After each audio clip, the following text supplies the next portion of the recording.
Hello friends, welcome to the my YouTube channel. તો આજે આપણે જામનગરની ફેમસ એવી રસિકભાઈની પીળી ચટણી બનાવીશું. તો વિડીયો ચાલુ કરતાં પહેલાં જો તમે મારી ચેનલ સબસ્ક્રાઈબ ના કરી હોય તો ફટાફટથી સબસ્ક્રાઈબ કરો. તો ચટણી બનાવવા માટે મેં અહીં 4 થી 5 મરચાંના ટુકડા કરીને લીધા છે.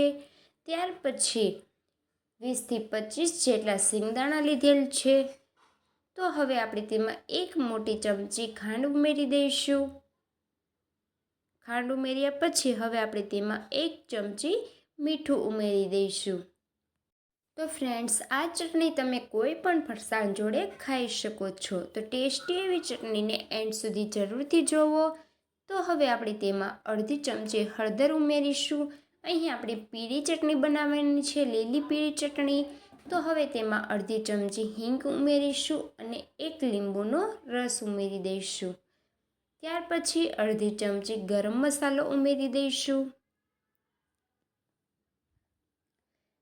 ગરમ મસાલો ઉમેર્યા બાદ હવે આપણે તેમાં જરૂર પ્રમાણે થોડું પાણી ઉમેરી દઈશું. ત્યાર પછી તેનું ઢાંકણ બંધ કરીને મિક્સર જારમાં સારી રીતે ક્રશ કરી લઈશું.